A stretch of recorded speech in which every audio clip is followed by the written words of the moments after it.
Okay, hi everybody who's just joining us now. We're just setting up the live stream on Facebook. So we're not just sitting around in silence awkwardly. We are waiting to get everything set up and for more people to join in. And we'll be starting very shortly.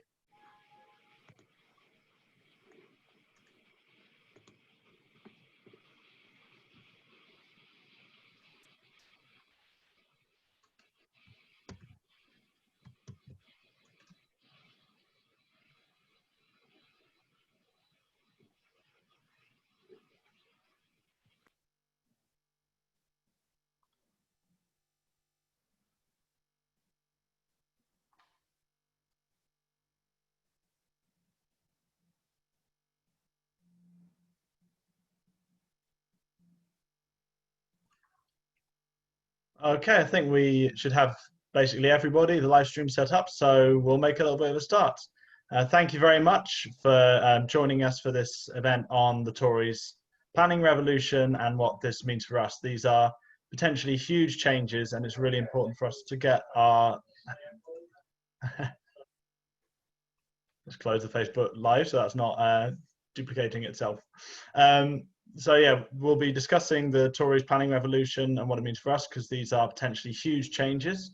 And we're joined by a fantastic panel tonight. So before I sort of set the scene for the event, I thought I'll introduce everybody. So we have Councillor Shama Tatler, a Labour councillor, and the cabinet lead in London Borough of Brent, focusing on housing, regeneration and development. We have Anya Martin, who is from PricedOut, England's campaign for affordable housing, where she heads up policy and research. And we have Chris Worrall, who is a housing professional, a member of Labour Housing Group's exec, and the editor-in-chief of Red Brick Labour Housing Group's blog, which I would strongly encourage anyone who's interested in this topic to follow, because it's excellent. Say a bit about ourselves. The Young Fabians are the under 31 branch of the Fabian Society, which is a democratically run think tank which is affiliated to the Labour Party and focuses on policy and producing events, blogs, publications on all sorts of topics. So again, please do follow us if you're interested in left-wing policy making. I'm Mark. I'm a member of their executive committee, and I'm also a Labour activist and a volunteer with a homelessness charity. So this is a topic very close to my heart.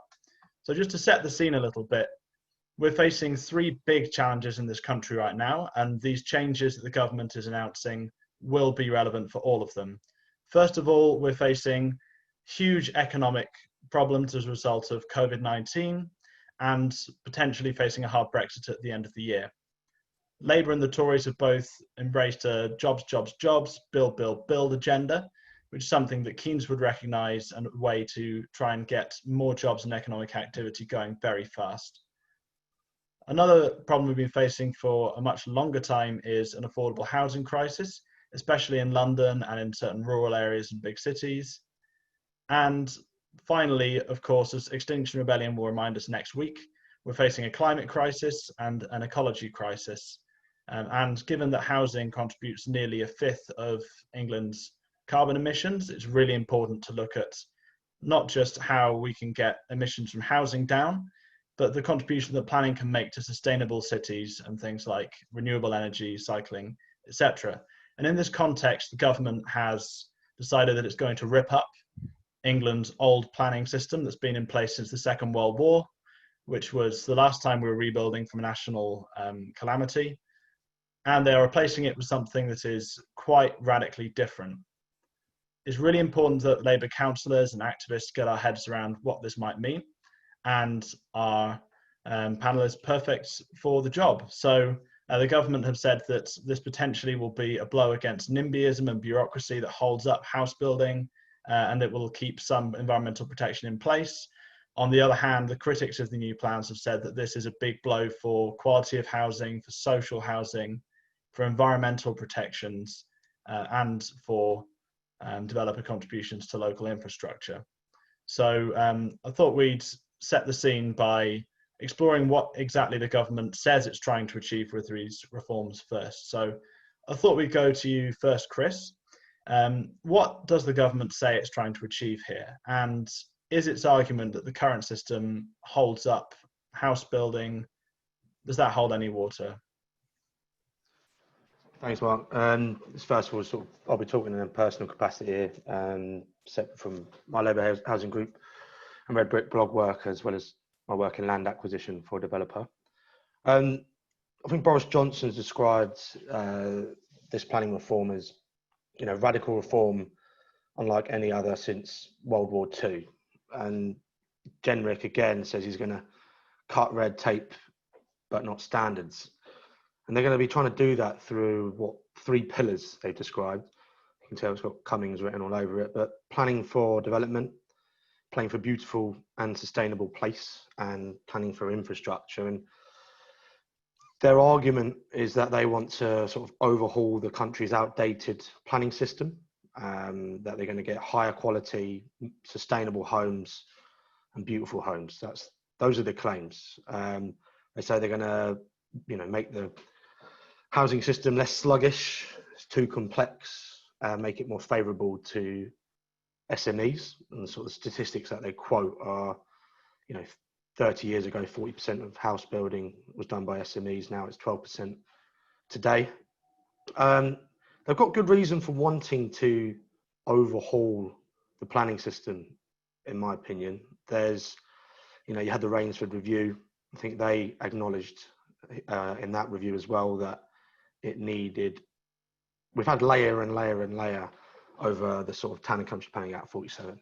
And, where you have local plans that have taken 7 years to adopt becoming immediately out of date and then carrying less weight, you can see that they're not necessarily fit for purpose. And then in addition to that, they've got to wrap this up with some changes in use classes as well. So there's a lot going on, and there's a lot out for consultation at the moment. But yeah, does it hold water? There is need for it, and there's probably a load of points we'll get under the skin of when we're discussing this. But they're also trying to move towards digitization, which should be something that we look at moving towards. So it's all good thoughts, but when you look at the track record with permitted development rights and things, they haven't done it well. So when they say they're going to move to higher quality, and we've seen homes in Watford with no windows getting passed through, it's difficult to trust them, to be honest. So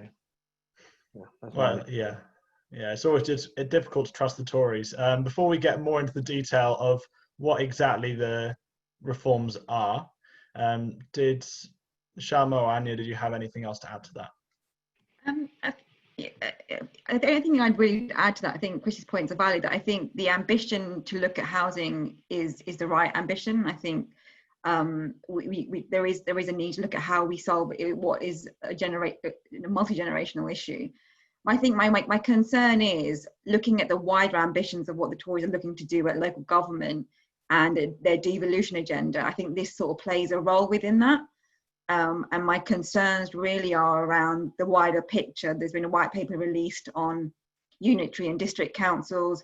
So it feels like it's one part of a bigger machine that Cummings, I think, particularly wants to look at how we reorganise local government and devolution. So I think there's a wider picture and context that perhaps we need to be mindful of when we're talking about this one particular area, which I know is planning, but I think that there is scope around that too.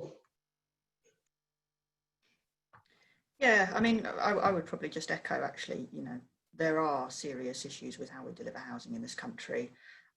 We do have a desperate shortage of homes in areas of high demand where people want to live. It's one of the primary drivers of obscenely high rents and house prices in some areas. It's resulted in young people, such as the ones that PricedOut represents, increasingly unable to afford to move out of their parents' house to buy their own homes, or being forced to share in increasingly small spaces. And I do think an element of that is due to the planning system. It's not the only element, but it is an area that does need serious work. So I think the idea is in the right place. Whether or not it will actually work, because obviously there are a lot of proposals here, and like Chris, I would express some concerns about whether what they think will happen will actually happen. But But in terms of trying to speed up that planning permission process, I think it's a valued idea. It is very slow and unwieldy. It can take years to get a permission, even if you meet all of the requirements. We do have quite an unusual system in this country, and the planning is discretionary, meaning you have to meet all of these rules, but then you also have to go through what is potentially quite a highly political process. Again, I wouldn't necessarily blame local authorities for that. Resourcing has been an issue. Local authority budgets in the last 10 years have been absolutely slashed, and obviously planning is the kind of long-term thing that it's quite easy to take reductions on, rather than your more urgent demands like adult social care and things like that. I do think it gives local NIMBY groups undue influence. People who are by and large already homeowners lobby against building new homes for the next generation and driving up the value of their own property in the process. It ignores the voices of younger people and people who don't live in an area yet. It makes it easier for planning authorities to allow huge sprawling developments out in the countryside, because there's far fewer locals to actually oppose them there, and they get less local kickback, rather than in areas where people do want to live the most, which is actually cities. It permits and encourages corruption. Obviously, I don't want to get sued, so I'm not going to mention any particular cases. But if you don't know whether or not you will get permission, it does pay to wine and dine the people who could potentially change the likelihood of that. Anti-corruption group Transparency International found that planning was rife with corruption. They gave a number of cases, which is quite an interesting report. And we also arbitrarily banned building over huge swathes of land around cities, especially green belts, which are, contrary to popular belief, not environmental designations. In many cases, they actually include brownfield land and land like golf courses, which is horribly environmentally damaging because of the use of pesticides and water to keep the lawns going. Golf courses in the greenbelt around London cover an area twice the size of Kensington and Chelsea. So the result of that is obviously you get more people squeezed into less space in the centre of cities, or being forced to live further out, and potentially a more car-dependent community. So it obviously does have this huge environmental impact, and is not the most efficient way of doing things. Like the others, I would say, there is a case for reform, but as I'm sure we're going to go into more detail now, there are ways and means of doing that, and whether or not these are the right ways is another question. Absolutely. So we agree there's a problem here, and that it's right that somebody's trying to solve it. I think on the corruption point, I don't know if all of you have seen Lock, Stock and Two Smoking Barrels, but I think this is quite a big part of the plot in that, all of the haggling that goes on over developments and so on. It's also right that we tackle the housing crisis, and in a way it's a bit surprising that it's taken a Tory government to really grasp the nettle of reform, because I suppose it speaks to the heart of what the Tory party is. There are parts of it that are sort of like economic activity and growth at all costs, and then there are parts that are perhaps more representative of NIMBYism and kind of conservatism with a small c, stopping things getting done. So I think we'll turn now to what these proposed reforms actually mean for everyone who doesn't just read government consultations in detail for fun. I thought we'd just do a quick round the room of what all of you think the biggest aspects of these reforms is. And by the way, everybody who's dialed in, if you would like to pose questions later on in the talk, you can do so in the Q&A, but we'll try and get to as many questions answered on the detail first. So I think I'll go to you first, Anya. What do you think is the biggest change that is coming in here, without getting too much into the impact, which we'll discuss later on? So the main proposal, as I see it, is moving to a zonal system as opposed to the discretionary one that I've mentioned. In theory, a zonal system should address the problems that I've already raised. If you can meet the local requirements, then you get to build. It's fair and it's rules-based, and it could take out a lot of the enormously lengthy and unnecessary conflict, which only really benefits lawyers and consultants. At PricedOut, we have been campaigning for a move towards a more zonal system for many years. So, this could be a really major victory for us if it is implemented in the right way. However, one thing that I would be concerned about is whether government is really prepared for the scale of kickback that they are going to get, especially from conservative local authorities, who are often some of the worst for being captured by NIMBY groups and who take the least share of building new homes. So they're obviously going to have an internal battle over this. Depending on the implementation, it could work or not. But there are some zonal systems that are highly effective at, bringing forward homes and keeping housing costs down. Japan is quite a zonal system, for example. And then there are other zonal systems which are totally ineffective, such as San Francisco, where NIMBYs have pushed for the zones to be as limited as possible in what you can build. So you have entire areas where you're only allowed to build single homes and not apartments. So obviously that has the natural impact of keeping affordable housing, keeping housing affordability extremely poor. So I could entirely conceive that we spend years and huge political battle shifting to a quasi-zonal system, and it might not work. However, you know, there's reasons to be optimistic if you can do it. There are a lot of other things I think we'll probably go on to a bit later in terms of affordable housing as well that are deeply worrying, and most notably a lot of the worst parts of the paper are actually the bits that they are bringing forward earliest. So there was another accompanying paper that brings forward these changes at an earlier stage. So given what I've said already, I do think there is a risk that we end up getting all of the crap, basically, and then all of the better stuff is whittled away by the landowner lobbies over the longer run. So there's a lot of risks, but a lot of opportunities. Just to mention on the switch to a zonal system, for those who might have sort of missed the detail on this, the proposals would move us from a case-by-case planning system where you make decisions over individual developments and towards a zone system where there are 3 zones assigned to a particular piece of land. One is for growth, one is for renewal, one is for protection. The rules would be you can't build in a zone that's for protection. That might be things like greenbelt, national parks. But in for growth, it's assumed that so long as you meet a local design code, you can just go ahead and build. You don't have to write to the local authority and get their permission first, which is quite a big change. You mentioned Japan, Anya, and they have done zonal systems for a long time, but that's, I think, 9 different zones, and it corresponds to like industry and housing and forestry and agriculture, whereas this doesn't specify. It just says how much you are allowed to build, how easily. So yeah, it's a really good point on the zonal system. That's going to be huge. Shama, did you have anything else to add on why this is so big, what the big changes are?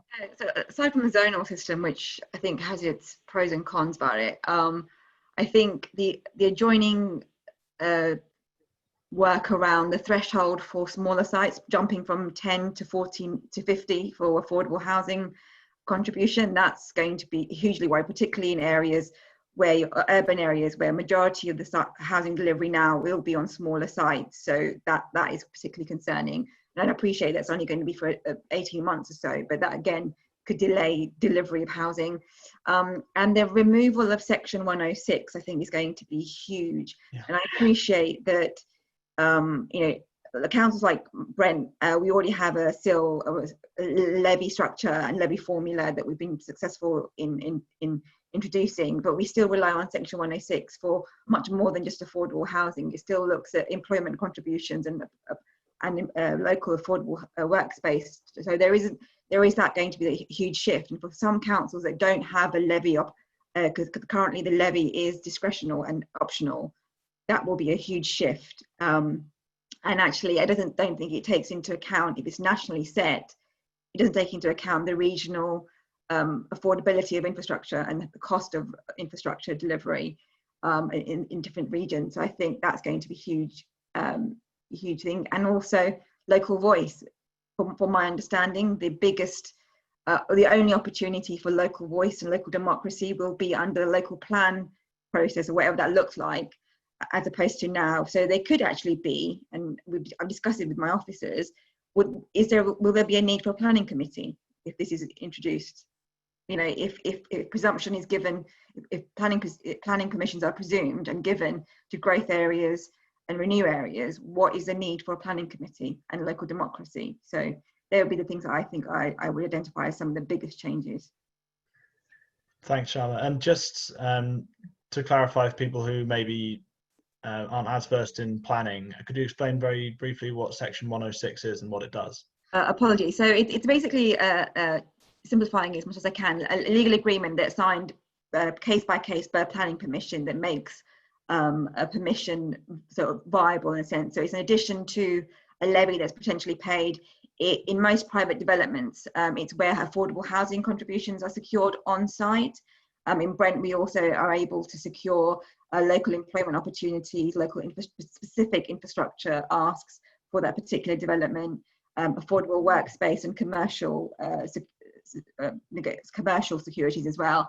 And we also can secure social infrastructure. So some of the planning permissions that we've given include medical centres within the Section 106 agreement because of the size of the potential planning application. So it is very specific to that planning application. Thanks, Shama. And Chris, was there anything else you wanted to reflect on?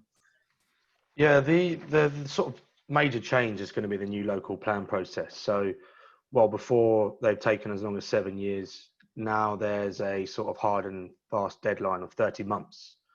You know, and there's going to be a lot of, under a time where local authorities are under a lot of pressure and budget cuts, that's going to be difficult to achieve. And their focus on this digitization is looking at web-based visual maps with machine readable policies where, you know, you can automatically screen developments to see whether they're, you know, matching the design codes that are set. So there is a bit of a cultural shift that they're trying to push. The main thing, I think, in my mind, if you're sort of looking at the academic research, where Section 106, while has been, you know, a large focus of current government's way of funding affordable housing, I wouldn't necessarily it's the best way at all. I don't think it's terrible. Their argument is that the infrastructure level will achieve more. I don't necessarily looking at the numbers back of an envelope whether it will.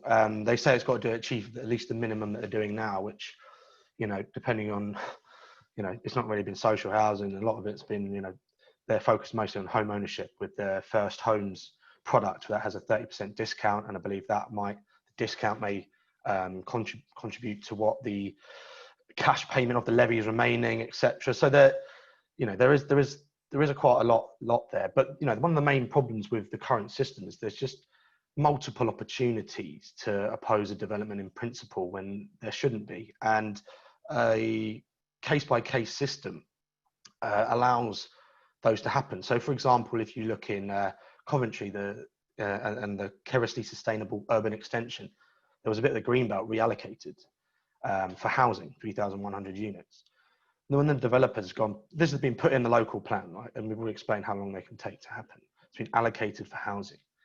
Yet now you have a Tory mayor opposing house building, saying it's an unnecessary building. And you're like, well, it's been put in the local plan. Why are you, you know, allowed to, should you start opposing it and, you know, attack on the green belt? It's tragic, really, because we're in a country where we have a systemic housing crisis in the major cities, and there are other areas where price to earnings ratios aren't as bad, but they are by international comparisons high. And, you know, if you've got an outline planning permission, you're going in for reserved matters. So the jargon is you've kind of got the box and shape and massing agreed, and you want to go in and, you know, sort out the detail of the facade and the windows.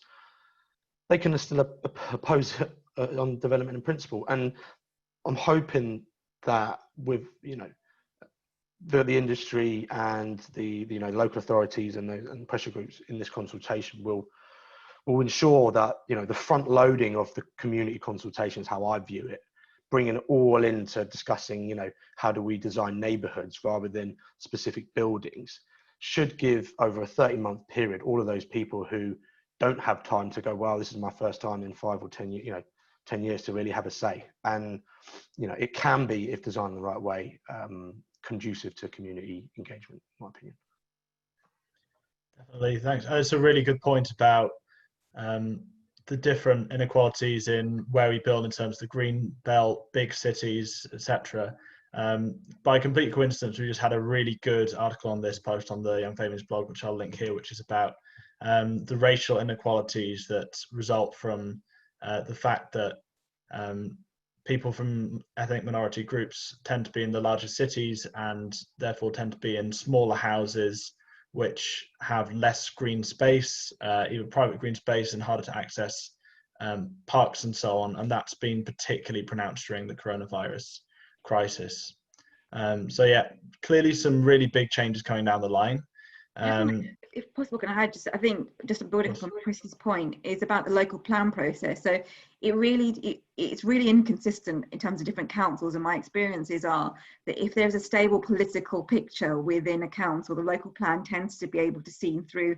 We're about to be examined on our second local plan. We're effectively zoning for what we're doing in Brent, but I know of other councils where the local plan has been an election pledge or an election battle piece, and politically the political colour of the council has changed as a result of the opposition campaigning against the local plan.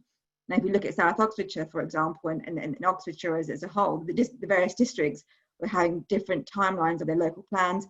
Opposition of Lib Dems and Greens opposed local plans, and then now they've overthrown the Tory councils, and now these local plans are up in the air. So the house building element that's needed beyond the southeast is really up in the air, depending on the political stability of a council, and that I think needs to be really looked at. And I think Chris's point about certainty actually really makes an important point, and it enables other stuff to be more certain, like infrastructure. You can't plan for infrastructure if you don't have certainty on what housing is coming. Absolutely, thanks, Anne. Thanks, Shama. Great point. And yeah, so this is all hugely political, big changes coming. As I mentioned, there's a lot to do with inequality in the way that current planning works. I'll put a link in the chat for everybody watching on Zoom if you want to read that at your own leisure. It's an excellent blog article about our planning system and the need for reform. The next part of the talk, I'd like to focus specifically on social and affordable housing. I'm a Labour activist and resident in Southwark, where the difference between affordable housing and social housing and even council housing is a huge political live wire, really, really massive. So I was very surprised when I was going through the government's white paper with the old Control F and found zero mentions of social housing, zero mentions of council housing, lots of mentions of beautiful housing, lots of mentions of affordable housing. But of course, a lot of people don't trust those definitions because, especially in big cities like London, affordable doesn't really mean affordable. So I suppose my first question I put to Anya first. What does it mean that there is a lack of social housing mentioned in these plans? We gather the Tories are supposed to be putting together a social housing white paper, according to their back of an envelope manifesto last year. But what does it mean that social housing is not mentioned here? More of the same. This is not the first time that proposals have come out that don't really address the issue in great detail. I guess we've already discussed, Shama's already discussed the proposal to replace S106 agreements with an infrastructure levy, which I think is probably one of the most major things in terms of the impact on the supply of social or affordable housing. They have been, as you've mentioned, they're quite vague on the tenure, or they don't mention it at all, except for the proposals to introduce first homes, which are discounted homes for private sale. So technically, according to the new definition of affordable housing, that is a form of affordable housing, although of course you still need to be in a position to pay potentially 80% of the market rate to buy a home, which is, this is not really targeted at the most low income households at all. In terms of that kind of replacing S106, so as Chris has mentioned, it isn't a great system. It's pretty. It's a pretty bizarre way, I think, by international standards of bringing forward low-cost housing, essentially negotiated between the local authority and the developer, and that can include the affordable housing and your other contributions, like a school or a GP or whatever, being negotiated on a case-by-case basis. It means that there is scope for that to be negotiated down. Some local authorities set really ambitious targets, 50% affordable housing. But in practice, a lot of that can be negotiated away by savvy developers and their legal teams with more or less success, depending on the local authority. Other LAs don't set such ambitious targets and are far less concerned about providing lower cost housing, social housing anyway. and that kind of process in itself is a bit of a time waste. So I think, you know, the idea in theory to introduce this infrastructure levy from the point of view of affordable housing, because as Shama's already mentioned, it doesn't address the infrastructure question so well, but setting it at a fixed proportion of the site value rather than being subject to negotiation, it seems like a good idea.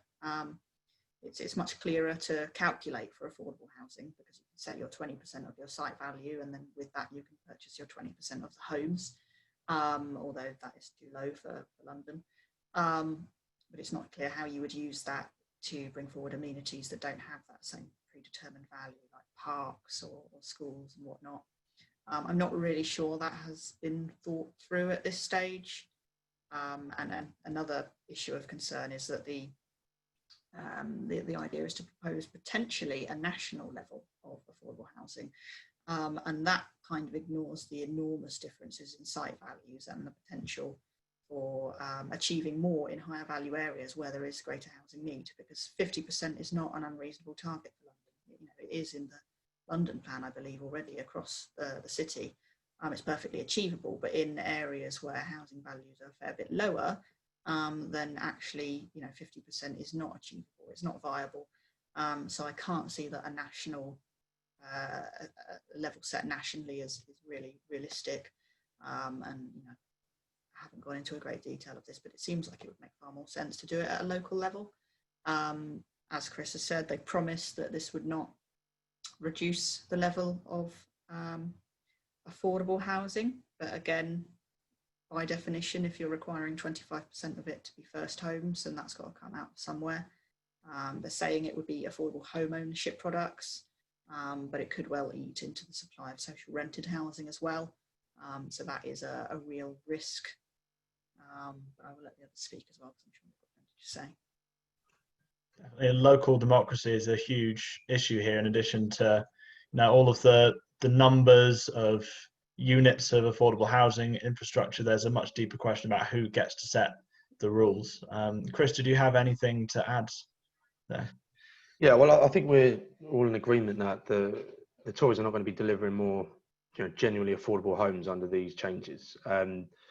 What will happen, I think, with a fixed levy, and I've sat on the fence on this one a little bit. There's a good book by Liam Halligan that looks at land value capture mechanisms, and centre of cities have included in their flexible zoning paper notes towards, you know, levies on gross development value, GDV, which I think this is going down that track. I think they suggest 20%. You know, my back of an envelope percentage, I think it would probably land somewhere between 7 and 14 if I was a betting man.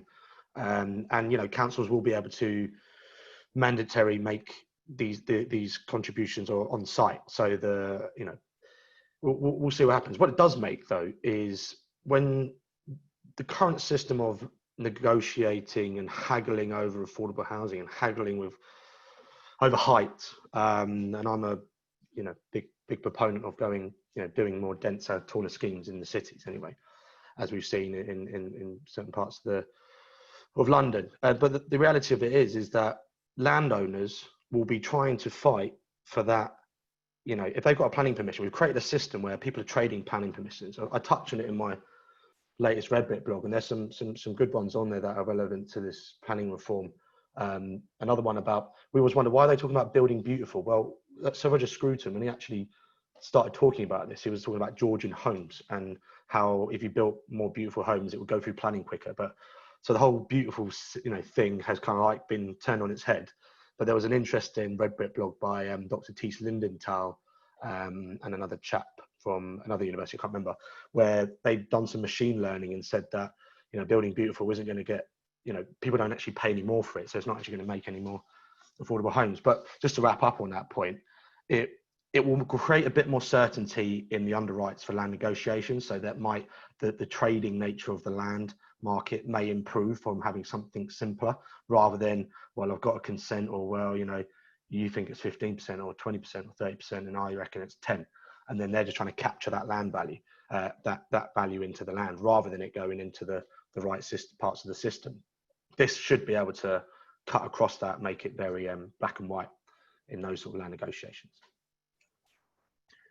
Thanks, Chris. And my next question was really following on from that.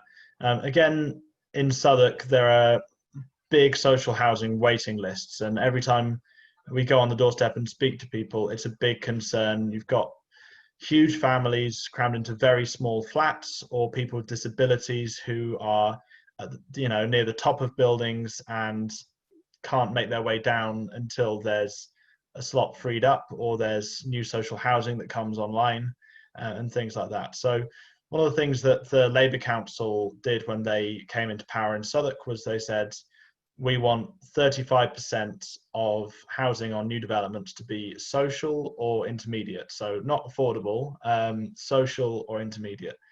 And they are in quite a strong position to try and negotiate on that if it's development by development, because, to be blunt about it, they are sitting on what developers see as valuable London real estate.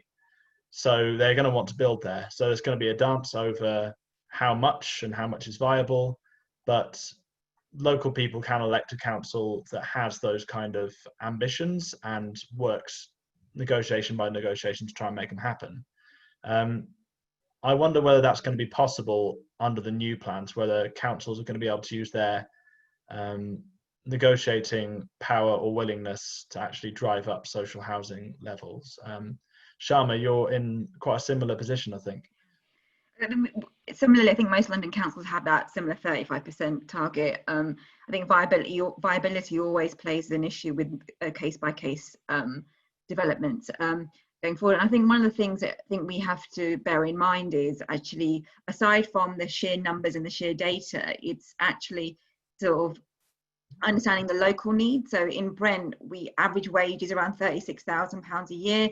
In some cases, if you look at Stonebridge and Harlesden, that goes down as low as £18,000 a year. Now, any affordable housing product is not is out of reach. So actually, social housing is massively important. And my concern is that these proposals, because they don't talk about social housing, and one of the things I did get very frustrated at in the language that they use about councils being risk averse. I think some councils are and some councils aren't. So we're very keen to use our capital and our ability to borrow to actually drive more social housing or more council housing in Brent. Is actually, what is it that we want for our residents? So or any development, in my mind, needs to be a mixed community. It cannot be that.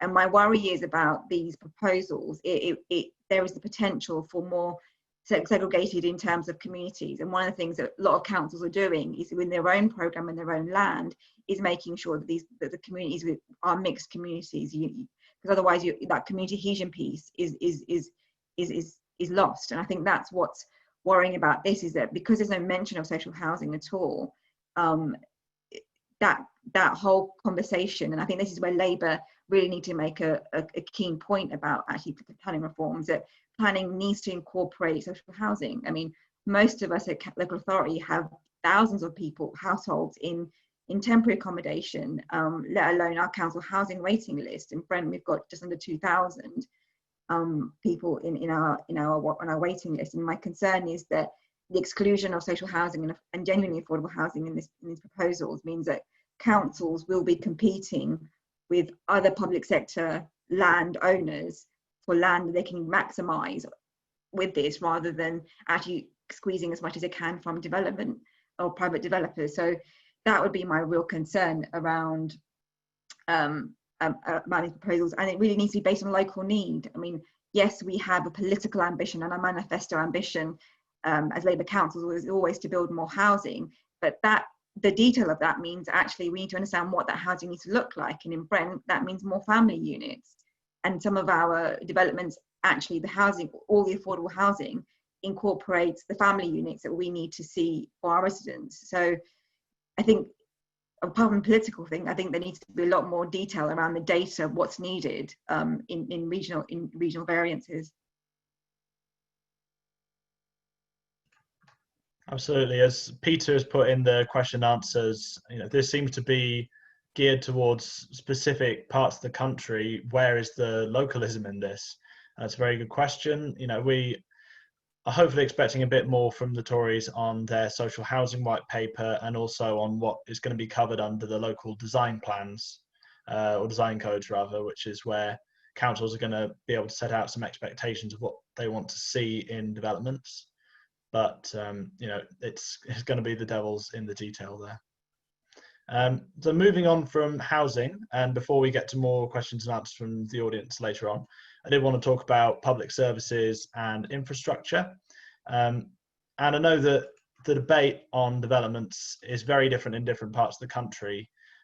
In London, you do get Labour councils, and in other big cities, you get Labour councils vying to see who can get the most social and affordable housing built.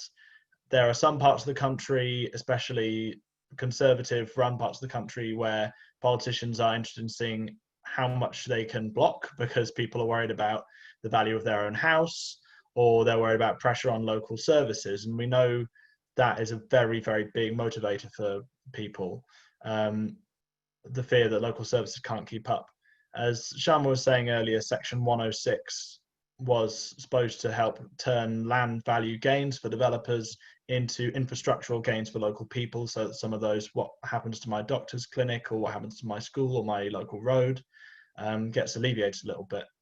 The government's proposals would abolish Section 106 and replace it with this national infrastructure levy. So I think Anya's touched on this earlier, but Shama, did you have any thoughts? Somebody have to implement some of these rules about how that will change things? Yeah, so I can see the value in having a certainty around a levy that makes it very clear. I think some of the assumptions made about Cllr being, or a levy being something that puts developers off, it may do in regions outside the southeast, where I think developers in the southeast actually take into account that they will have to pay a levy. For those councils that have introduced the Cllr, we've got a very successful neighbourhood Cllr programme, and actually we've been able to give out £12 million to local community projects through the neighbourhood Cllr programme that we've got. So I welcome that in terms of that portion being able to stay. My concern, and one of the things that we're doing in Brent, is also making sure that we give certainty in terms of, alongside a new local plan, we've got a new infrastructure delivery plan, which gives certainties to developers that this is what the money will be prioritised on. The worry is, I suppose, and laying this completely on planning in terms of infrastructure delivery, is that it doesn't take into account other partners who are involved in delivering that infrastructure. So some of the issues that we've had in Brent is that in planning, we've agreed medical centres, or we've agreed station upgrades. But the reality is that TfL's position, the NHS position, means that they cannot deliver those upgrades or those infrastructure projects. We then put in capital from Cllr, which is what we can do, and we've got medical centres coming up. But the revenue cost of delivering or maintaining those upgrades or new facilities means that it doesn't become realised. And I think the government need to really look at the partners alongside local authorities, other public sector bodies that deliver infrastructure, to make sure that if something's secured through planning, it's actually delivered through other partners, because that's one of the things that have been really frustrating. And I understand residents saying, we don't want this huge development coming forward. What about our GP surgery takes us 2 weeks to get an appointment at a GP? Well, yeah, it does. And when we have secured things at planning level, it doesn't get delivered because the NHS can't afford the revenue. So that's what's really difficult, that we can put in all the capital, but the revenue funding from other public sector bodies is, and this is why I made the point at the beginning, that this is a wider conversation than just local government and planning. Actually, this needs to be a conversation about just devolution and how we empower other bodies to deliver it. And I think one of the other concerns I have is the proposal that Cllr could, or this levy could be paid at occupation. So then again, it puts it in the hands of the developer to look at when they actually start building and when that happens, so that it delays even further in terms of delivery. And there's even a really wild suggestion, which I am really worried about, is the flexibility used in terms of being able to reduce council tax and other revenue forms of the council. And in my mind, that's very irresponsible kind of fiscal management if you're using what's essentially capital to fund revenue. And that's something that we should, at local government level, should not be going down the road for at all. So I think there needs to be some clarity about Cllr, and it should, my worry is that because some councils will end up using Cllr to offset affordable housing provision, then there isn't enough money in the pot for actual infrastructure. Yeah, and this is part of a longer story of austerity directed against public services, but especially local government. Chris, Ryan, did you have anything to add on the public services piece before we go on to the kind of the climate emergency and environmental standards under the new plans? Yeah, I was just going to say, you know, the same thing. That I don't think the paper really addresses the infrastructure thing very well at all. It's the proposals of the infrastructure levy are potentially better from affordable housing provision if the level is set high enough, but it doesn't address the other things. One thing that I would say though is about the, you know, when you get people lobbying against development because local infrastructure is already overwhelmed, is that people aren't magicked into existence when you build housing. They already exist, and they may already exist in your area. They're just living in overcrowded housing. So I do think to some extent, you know, local campaign groups will overblow the impact of new housing on infrastructure. And I guess it's, you know, it's about revenue funding, as Shama said as well. And the other thing that I always think to myself is, well, you know, say the GP is already overwhelmed and the wait list is too long, people still need the housing regardless of whether that waiting list will get any longer. You know, what's worse between a long queue for a GP but everyone is housed properly, or a long queue for the GP and loads of people are overcrowded and getting COVID because they're crammed together in unsuitable conditions. So I don't really see that as a valid excuse to not build housing. But as I said, it's not really addressed in the paper. One change that I wasn't expecting, and that is actually really fantastic, is the expansion of the infrastructure levy, so for housing contributions, to include permitted developments when before they were exempt. I don't know if anyone saw that coming, to be honest, and it was just a small line in the paper. But that really does head off one of the major criticisms of permitted developments, is that they don't bring forward these affordable contributions. So that could actually be really positive. Yeah, just to add to that, you know, the infrastructure levy at the moment under the Section 106 and Cllr through the developer contribution method, which is kind of where the Tories have since Thatcher have been going. And there was a really good Red Book blog by pseudonymous Menimbo on "We Don't Trust You, Mr. Yenrick," and in that there was a very quietly released paper a couple of weeks ago now on Section 106 and how much they use, and I think 2/3 of it goes into affordable housing contributions, and the other third was for infrastructure. So to this point, that there is going to be abilities for local authorities to determine what that bulk, you know, what that number is used for. But like you say, if they're getting cut elsewhere, there might be, you know, they're going to be in a bit of a rock and a hard place. You know, if it was a Labour government, we'd be, you know, funding the flood defence schemes to bring out half of these sites that are in flood zone 3s that, you know, unsuitable for certain types of uses, and you know there'll be a lot more housing coming forward with a proper infrastructure strategy.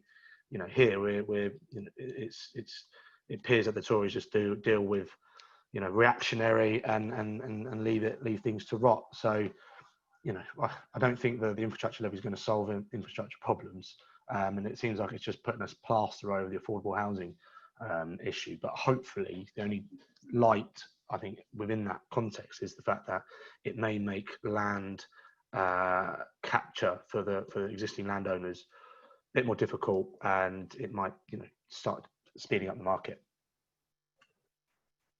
That's a good point about being reactionary. I think it goes back to what Shama was saying about making sure you've got enough revenue in place. I mean, there are many politicians who like to open new things and say they've brought a new thing to an area. You know, the new schools, new hospitals pledge comes to mind. But if you've not got that money and maintenance coming in all the time, then a lot of that benefit is lost, actually. It's good, Anya, though, to hear that there are some good things here in terms of permitted development rights and their contribution. It's important to say this whole paper is out for consultation. I know that a lot of developers and a lot of lobby groups will be going over the white paper line by line. There are chances to change it, and that's why it's good that we have spaces like the Young Fabians, which hopefully allow us to come together, hear more and look into it in detail, and then campaign. And we'll get onto what parts of the reforms we should maybe back or not later on. I wanted to go on to environment next. So, as we know, we are in a climate crisis at the moment. Housing makes a big contribution, around almost 1 in 5 I've seen, to the UK's carbon emissions. So this is big, and housing, which is built now, unlike cars, for example, is going to stay around for decades and decades. So we need to get this right. The plans look to simplify the environmental assessments, reducing it from several down to just one. We can be suspicious of the Tories' motives when they look to simplify things or remove red tape. But there might be an argument for simplifying and making it easier for people to understand what they need to do. Shama, what did you make of what Labour councils will be able to do under the new plans in terms of greening their local area and so on? I think the ambition is correct in the proposals, that we do need to streamline and make it easier to show how we can bring sustainability within the housing sector. I think that's the right ambition to do. I think most councils have now declared a climate emergency. I know my colleagues are looking at the cost of that and what it looks like to become carbon neutral. So I think that's great. I think alongside this, there needs to be a drive in terms of supporting industry to enable that to happen, because currently I don't think the industry is set up to provide sustainable materials in enough scale to deliver what we need to deliver. I think they're great SMEs who are able to do that, but I think there needs to be much more at scale. And I think this goes in hand with the infrastructure conversation that we were just having. So outside of London, for example, we have great infrastructure in terms of transport. If you go to a rural shire where you could potentially build a big development, the public transport network isn't great. So you're still reliant on the car. So actually, the conversation around infrastructure is really important, particularly around transport. So I think there's an opportunity here to look at, and I think alongside this, I know building regs have changed and it's causing a massive headache for people who are particularly living leaseholders. But actually, I think alongside this, building regs need to kind of look at sustainability to make it happen, because that will then look at the housing sector completely, not just new builds, but actually existing stock as well that perhaps could be upgraded. That if building regs match that ambition around environmental standards, that could work.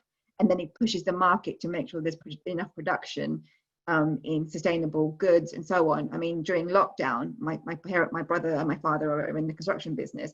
There was a shortage of plasterboards, you know, and I know that's quite small, but actually, if we're looking at a post-Brexit world, there needs to be time where the government are actually prioritising sustainable material in order for SMEs and the big players to actually access that and able to reach those ambitions. So I think in terms of planning, that's a good ambition, but I think there needs to be much more work done behind it. Absolutely. Is there anything you'd add to that, Chris or Anya? Yeah, I would just say, environmental assessment is not really my area of expertise, but Shama's made quite a good point that it's also an issue of building regs, and I don't really think that environmental standards should be something that local authorities have to try and solve on their own, because the climate crisis isn't a local problem, it's a global problem.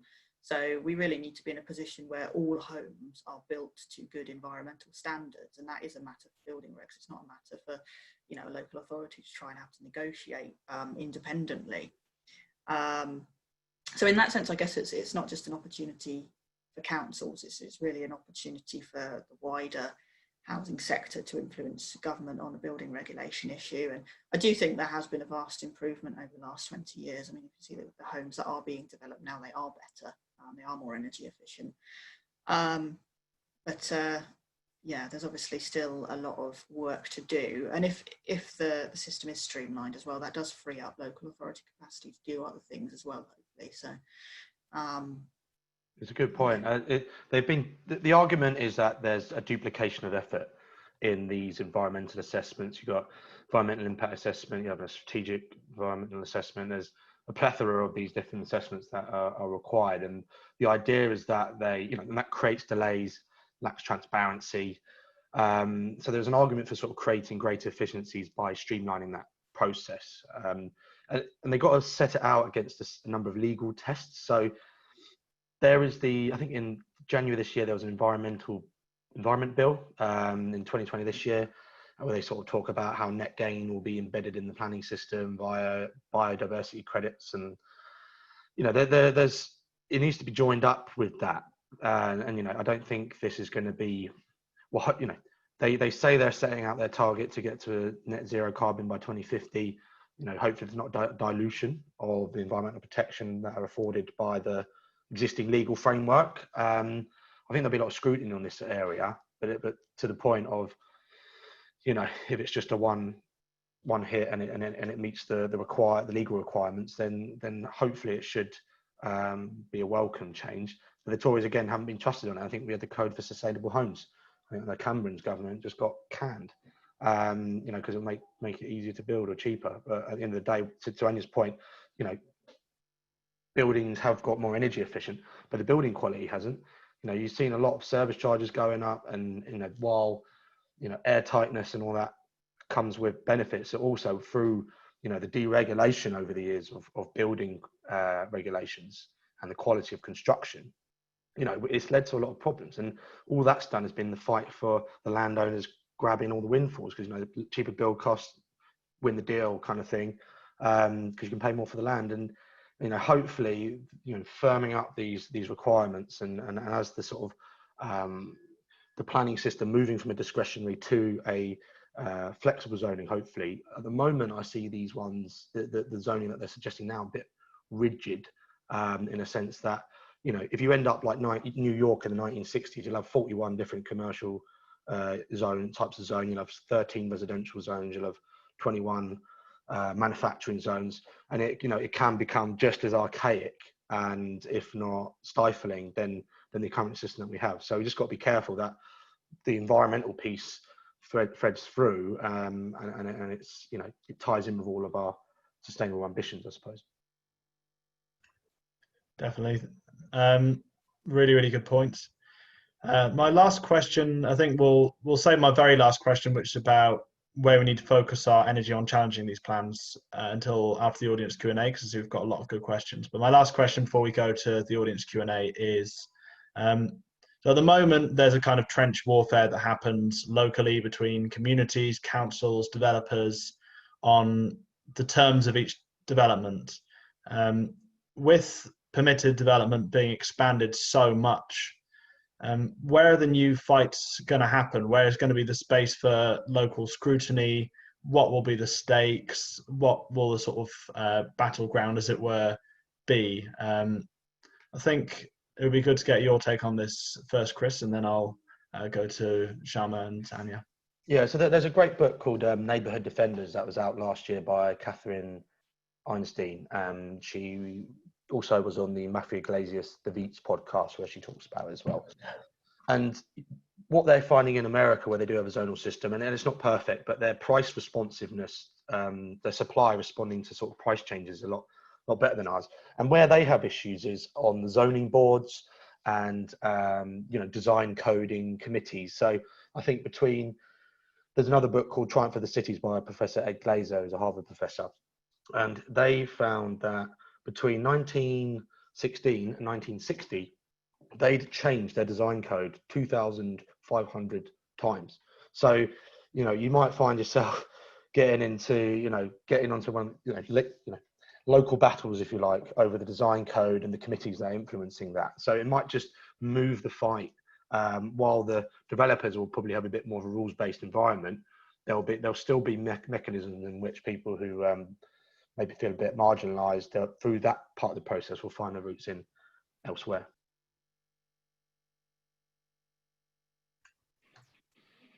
Yeah, I think the issue I have with the current system is that you get the same voices speaking all the time against development, against housing, and I've got plenty of bruising from the various developments that we do in Brent, and I sleep easy at night knowing that the developments that we're supporting or come through committee address some of our housing need and some of our other sort of employment issues and other infrastructure that's needed, and investment in particular areas as well. So I welcome the idea that actually this may hopefully, if the local plan process is done properly, you can engage the voices that you don't necessarily hear all the time, that you need to hear from. And one of the experiences I've had recently at planning committee is a council-led development. It's a mixed development, council housing with an adult education centre plus enterprise centre, which is going to really serve Stonebridge and Harlesden. We had a huge petition, but the majority of residents on that, most of the people on that petition didn't live in Brent, let alone, but because there was some historical and heritage element to the building, that it created a lot of noise. So I want to hear from those communities and those residents who are not normally who actually benefit from those. And I think they're the ones that we need to be looking at to hear. And if it means that as councils, we're expected to reach out more, I think that's actually a really good thing, because we need to be hearing from those voices a lot more than the voices that have access to an understanding of the planning system, rather than those who actually are in need. And I think that's where I would hope that if people take ownership of a local plan process, then it becomes an easier win. Yeah, I mean, I would say, as I mentioned earlier, that there are NIMBYs who just make a habit of opposing developments because they don't want them, they don't need them. Well, it's not for you, is it? It's for me. It's for people like me. So I think the plan to upstream that local influence is a good idea. The paper is relatively vague on how it might happen.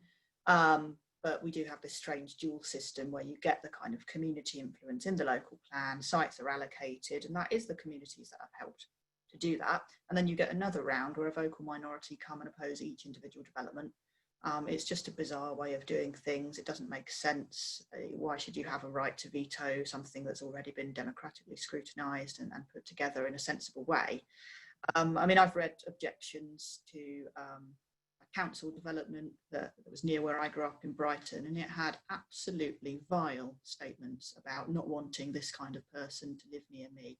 And this kind of concern is not valid and it should be ignored. You don't have a right to say that about other people who are poorer than you, who are different to you. You cannot say you're not allowed to live near me. So I do think, if we can get rid of that element, then great. And it's not really an area of my expertise again, but in terms of digitalising the planning process, I think that could be really positive if it's done well. A way of trying to engage more than just this vocal minority, vocal and very unrepresentative minority. And trying to engage younger people who are alienated from that planning process. Because if you're a young person and you're living in a shared rental house for a year or two before your landlord evicts you to sell up one day, why would you get involved with a planning notice that's hammered to a fence nearby? Why would you go along to a residents' meeting when it's going to be a bunch of older people who are saying that they don't want renters like you nearby? Because I've heard that in my area. Even if that young person may well be the person who ends up moving into that at the end, a new development in the end. So, I'm hopeful about actually, if you're going to have a democratic influence, make it democratic and make sure the people who benefit from it are also heard in that process. Yeah, really, really good point. And I think we've got quite a lot in the consultation paper about this, actually. I mean, it's important to recognise the good with the bad, and there is quite a lot in there about how you engage with people beyond the usual people who have the time and connections to be involved in these consultations. And we've got a really good question in the chat from Laura, so we'll open it up to a bit of a Q&A. I see we've got lots of questions. We originally said we'd finish at about 1:45. Would it be all right for all of you as panelists if we went on for another sort of 15-20 minutes from now? Thanks so much. You're amazing. I will hand the mic over to Laura to ask her question. Thanks, Mark. Can you hear me? Yeah. Great. So my question was, how can development project teams ensure that reaching out to younger people who were traditionally less likely to engage, alongside what is commonly termed as seldom heard or hard to reach groups, is actually effective and connects with people rather than tokenistic? And also, how can we make sure more developers recognise that everybody deserves a say in the developments that are going to be shaping their communities?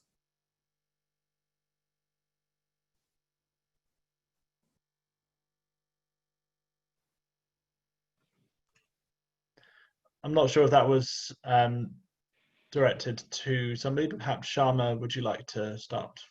So some of the things that we've done in Brent, where I think it's worked really well, is we've had a developer spend the time while they've been in pre-app, sort of doing sort of the master plan area, also engaging with the local school, local communities, and actually spending time and investing time, creating a community board and a community steering group to help take ownership of that particular development and being part of it. And part of the negotiations was to actually bring the community facilities forward in the first phase. So that really worked really well for private developers, and we've used that as an example to other developers, saying that's the model that we expect, taking a bit of time before the actual planning process to really engage and not just use it as a tick box exercise. That's a statement of community involvement within our planning policies. Within our own developments at the council, we've actually created community steering groups that our officers work with, from local groups, local community groups, local youth groups, who actually sit on a board and have ownership of the design team that's appointed, looking at kind of density massing about what's required in the local area. So the actual local community are involved in the decision making within a particular development, particularly if it's going to be fairly large. So my advice would be that actually spend the time before you, once you've acquired the land or acquired the site, spend the time understanding the local plan, but also reaching out to local schools, local communities about what is it they want, and don't use it as one or two consultation events, because that's not really consulting, that's not really engaging with the community. Actually be brave and ask community for ownership, because actually most members of the community, regardless of age, want to see investment in their local area. They want to see the facilities improved, and actually it probably would lead to better development and better planning application and less objections if it comes to planning. Obviously with this new system it may be different, but that would be the advice I would give, is taking a bit of time getting to know your community. Yeah, just to segue on from that, I think the focus on digitisation is going to be a really interesting point for the front loading of this process to reaching out to younger people and others that may be otherwise not turning up to the wet and windy planning committee meeting.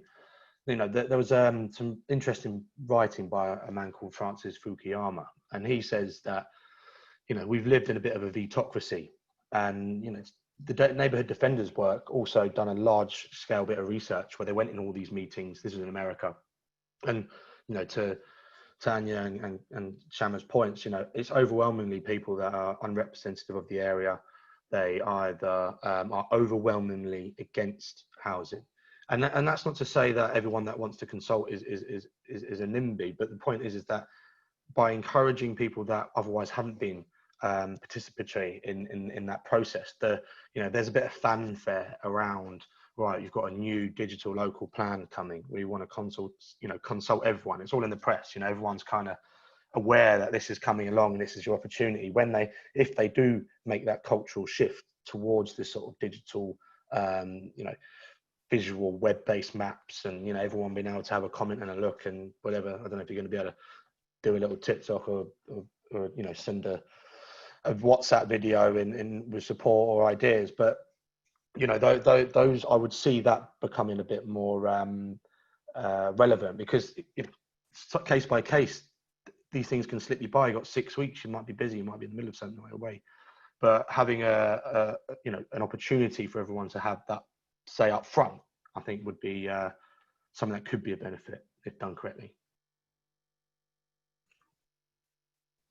Yeah, the other thing that I would say is I'm a researcher by background, and if you want to go out and understand people, there are loads of tools that you can do to actually go out there and get a representative sample of your population. There are loads of things you can do. You can do online surveys, you can get one of the big polling companies to do these things. It's not that expensive. So there are ways and means of doing it. It's almost more of a surprise that we do rely on this kind of self-selecting sample of a very particular type of individual who puts themselves forward to address things. You'd never do that in a research project because you would know that what would come out would not be particularly useful for understanding what your community thinks.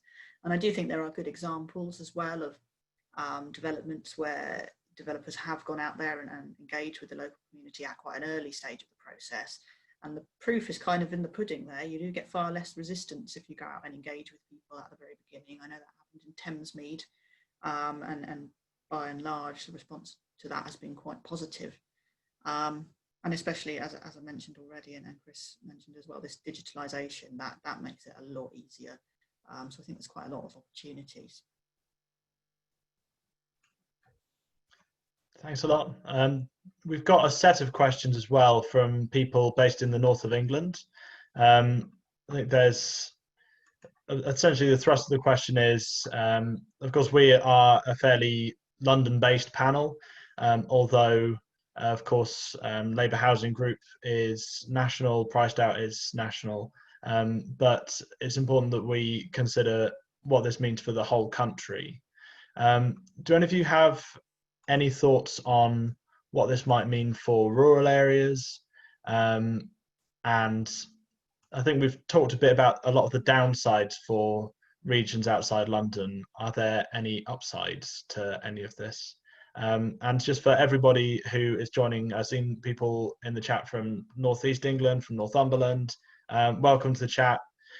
We've been doing a big decentralisation push in the Young Fabians. We've got a North East England Young Fabians group. We've got a Northwest Young Fabians group as well. So do have a look at our website and see how you can get involved and get in touch if you'd like to join any of those. But anyway, on to the question, which was, are there any upsides for areas outside of London from these plans? There was one thing that really stood out to me that will definitely have quite a disproportionate impact based on the area. Unfortunately, it's not a good thing, but I'll share it with you anyway, is the increase in the threshold for affordable housing contributions from 10 to 50 units. I think that will have a much smaller impact on London, where it doesn't deliver an enormous proportion of affordable housing anyway in sites of this relatively small size. In rural areas, that's probably going to be most of their sites. So that is quite alarming. Overall, I would say we just have a huge problem in this country, that we have a very centralised system, and we don't recognise that there are a multitude of housing markets. The problems that are housing affordability problems that we have in London and the southeast are not the same as what you have in the northeast of the country, where rents and house prices are much more affordable. And it stands to reason that there is probably not going to be the same solutions to those issues. But I suspect we may be a long way off from actually responding to that in a sensible way. I think one of the missed opportunities of this paper, obviously I'm a London-based councillor, but the pull for London still remains here, and I think there's a missed opportunity to look at actually what is, and that in itself is great in terms of it's a global city, but actually in terms of it means that affordability is still going to be a huge issue within under these proposals. I think the opportunity missed here was actually looking at planning for economic development beyond the southeast, and I think there's an missed opportunity here. So I think actually my view would be that communities, MPs, Labour parties outside of the southeast need to be really having conversations about lobbying for how does this planning proposal support growth within from Midlands upwards, Wales, the southwest, where rural communities and infrastructure is a huge play, and what do we need to do to attract young people to stay there, and take some of the pressure off London and the southeast. I think is what I would say, is that actually there's an opportunity here to look at economic development and sustainability in a way that we haven't done before. And if we're going to really have a conversation about building back better, how do we revitalise some of those areas where we had big industry, and this planning proposal doesn't talk about that at all. And actually that needs to be, if we're going to plan for something, that's what we need to be planning for as well. Yeah, and just to sort of come off the back of that, I mean, my parents live up in the north of England. They're in Newcastle, and it's the same issues there. I mean, with regards to a local opposition to consented schemes or areas that are being promoted for new house building, and a lot of the stock in some of these places is old, or it's not it's not great, you know. And you look at Liverpool, where what you need is some sort of subsidy that could get those places refurbed. But where there is greenfield areas where there may have been land promoted and it looked like it was going ahead, and I think about the one around the corner from where my parents live, and yeah, there is issues with roads and infrastructure. And I don't think the levy, where it's got minimum threshold for it to be paid, it'd be interesting to see how that pans out, because I'm not sure to what extent that's going to be beneficial for infrastructure in the north if those values don't meet the minimum threshold. And that's going to be something that might be challenging. But to the same extent, as I mentioned earlier, for those that may have missed it, where you've got in Coventry, people opposing on the principle of development when it's already been put in the local plan, all of that's going to go. So it should still see supply coming through, and maintaining those price to earnings ratios at the levels they are. It's not to say in the future, just because it's okay now, that if we don't build and continue to build, that it will remain that way. Absolutely. And off the back of that, I think we'll go into our last two questions from the audience. I'm mindful of your time, but we've got a question about devolution from the chair of our devolution and local government network at the Young Fabians, James, who is doing a project about the metro mayors, how they performed and their powers. So I'll introduce James now. Hi, can you all hear me? Great, smashing. So yeah, my question does relate to the metro mayors. And obviously in particular, what role do you think they should hold in all of this? I mean, obviously many sort of have responsibility for strategic planning in particular. But I know that the London Mayor, for example, has the ability to call in schemes from local councils and sort of reassess them at a GLA level and then potentially overrule the local authority. So is that something that you think that the metro mayors should have, or what other sort of powers and responsibilities do you think? And then also, because obviously a lot of them have powers over local transport, do you think that they could also help with the infrastructure funding there as well? Like, sort of how do they sort of fit into the new proposals, and what powers do you think that they should have? Thank you.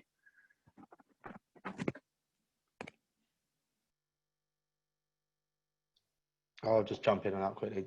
I think that with the rules-based approach, there won't be any calling in of any schemes. It will be, I think what people are worried about is there may still be planning applications that do not comply with that rules-based approach, or it may not be fully compliant, basically, and they may go through a discretionary process. And that's to say that where if you want to go above the height, and you're building the next shard, and you've got a Renzo piano design in it, and it's going to be great, and you've got reason for that, then I'd imagine that's where the metro mayors may be involved in in those discussions. But generally, I can't see them really being pulling things in unless it's outside of those codes or rules that are set through the local plan, other than leading on the design and the consultation and the ideas that go into that, I suppose. So they're still going to be very much part of that process, but maybe not just in the same way we've seen them before, like City Con. Yeah, I think the new proposals will take away any potential powers that the metro mayors have on planning anyway. And cynically, I think what Genric's done with Sadiq and the London plan over the last year, I think this signals exactly where he wants it to go. I think Genric and the Tories want to remove any powers that the metro mayors have over planning and housing completely. I think Sadiq and Genric have been at loggerheads for over many things, and this is going to be one of them. And I think with metro mayors also having responsibility over transport, I completely agree with Chris that I think this is my point earlier, that I think this is a wider conversation about what the Tories want to do around devolution generally. So I think the planning proposals means that it takes away from local government and metro mayors any kind of real decision making. Yeah, so just to bounce back on that, you just piqued my interest there, Shama, is the targets are going to be set nationally. So they've Lichfield's done a good review on the new proposed standard method. So it will be nationally set for each of these areas. And I think the overall national target's gone up from about 300 to 338. I might be wrong on the exact figures, but for London, you got to remember that the Sadiq Khan would be putting his local plan together, the London plan. I think he had 65,000, and it was all driven by capacity of the land and all this type of stuff. And then he put it in, and then the independent panel said, no, your smaller site strategy is not going to be able to fulfill that many. You got to put it down. And then, you know, Jenrick was bashing him, saying it wasn't ambitious enough. But then here, what these guys have then gone and done, Mr. Jenrick has then gone and said, well, on this new method, London has to do 90,000. So to put it into context, London was doing 38,000 targeted, I think, 34,000, something around like that. We haven't done that level in London since before the Second World War. So this is before the Town and Country Planning Act. We put all these green belts in restricting our supply. And we did subsidise for sale and for rent nationally in. So we haven't done that. And then he set a target that's above us ever been achieved. So he's stringing up people like Sadiq, unfortunately, for a bit of a fall.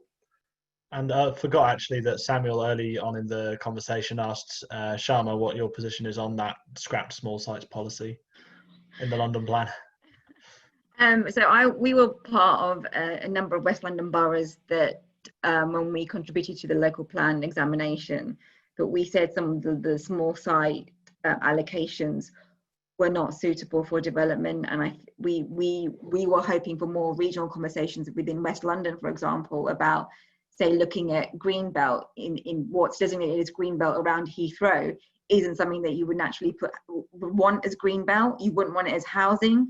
So why not turn that to industrial capabilities, reduce the industrial asks of the rest of us? Because in Brent, we're a borough that's been asked to increase the capacity for industrial sites as well as doubling our housing target. So it was like, I mean, how we were supposed to square that circle, I'm not certain. So we were asking those kind of questions. And as a result, the small site numbers had reduced a little bit. We're still over 2,000 homes a year that we still have to somehow demonstrate that we can supply, but we did reduce it from 2009 to I think 2003. So we did celebrate that. I do think there's a conversation around small sites that still needs to be had properly, particularly in our big cities, if we're going to really address an industry and open space and green space. Yeah, especially in light of the fact that government is planning under these new rules to waive some of the requirements on small developments. So it's supposed to be helping SMEs. Will it just encourage people to batch developments up into smaller plots so they can wriggle out of things? Remains to be seen. The last question is from Anthony, because I think it's a good one to close on and a good kind of, what does this all mean for us? And I'll go first to Anya for the answers, but I'll hand the mic over to Anthony now.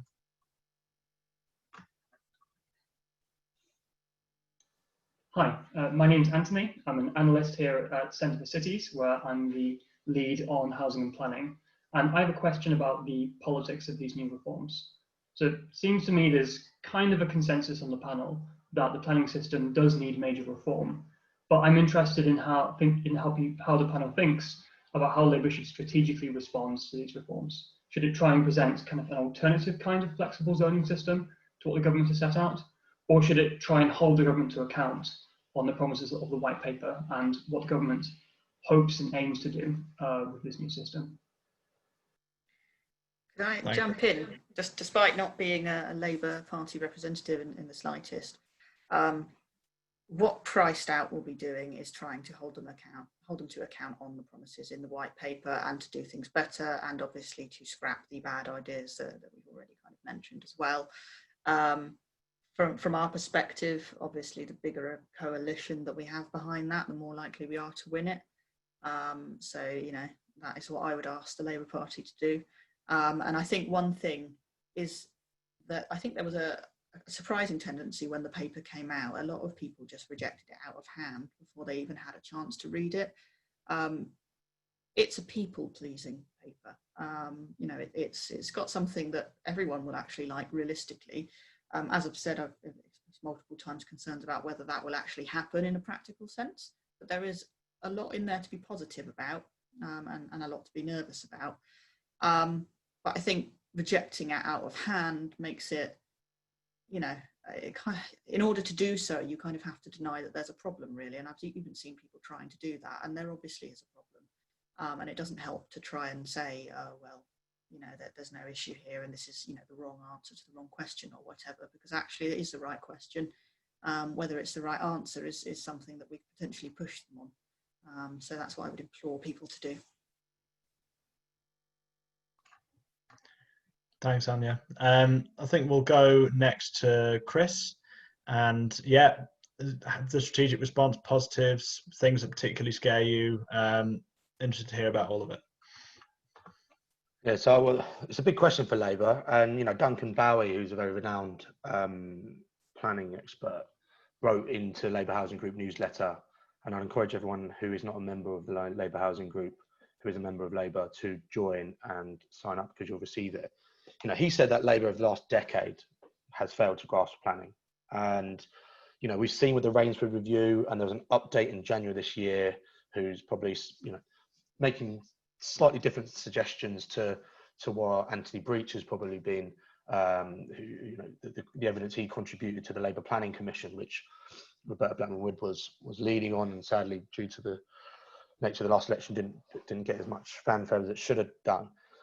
How will Labour strategically respond to these reforms? Well, they need to get on the weeds on what it is. You know, how, you know, it was considered a developer's charter, and it's going to create slum housing, and you know, we've seen that they have been creating slum housing again. So you can't knock them too much for some of the allegations that have been put to them, and whether it sidelines communities. And that's probably where as the detail comes out, Labour's going to be able to challenge more effectively.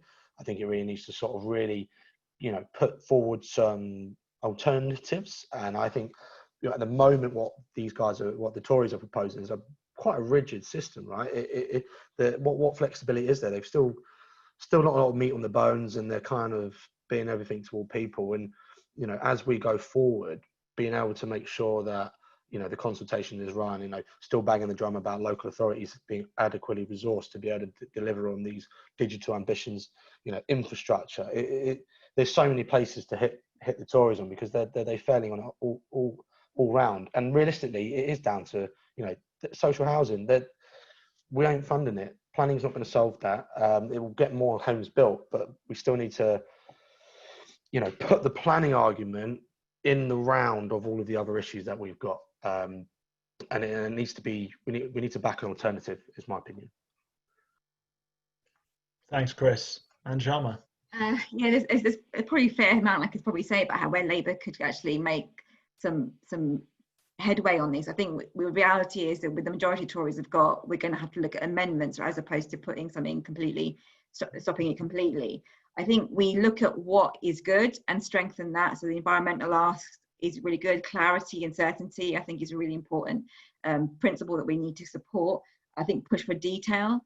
I think ask questions around viability and the housing delivery test. That essentially is sometimes what causes the delay in delivery, and not let it be market driven. And I think in terms of affordable and social, I think the grant system still needs reforming, and you can't, you know, you get a grant from the GLA and you get the grant from right to buy receipts, but you can't combine the two. You know, you get one grant that's for a 1-bed house that's the same for a 4-bed. That can't be this. So that entire system needs looking at. So I think there are genuine asks that we can make, and then the biggest one obviously is making sure the infrastructure is planned at the beginning, going forward. And nationally set levies, I don't think can work either. You can't have a levy that supports London and somewhere in the north, because it's just the cost of delivery is prohibitive. So they're the things I would say that we need to be asking for. I don't think they're going to get rid of this. I think it's just about what changes we can make to drive what we need to see happen for our communities. Absolutely, thank you very much. So that's a call for Cllr, if he's listening. Do what he does most and call for lots and lots of detail. And ask for all of us, push for the best in this plan. You know, you've heard everyone's perspective tonight from this expert panel thank you so much for giving up all your time, but now it's down to all of you listening. see what you liked, what you didn't like, what's good for your local area. Get involved with the plan. I've put the consultation in the chat, and if you want to get more involved in Red Brick or the Young Fabians, the links are there as well. We would love to hear from you and love to keep seeing you in these events. So thank you very much, Chris, Anya and Shama, and everyone who's joined us tonight, and see you all soon at another event. Bye.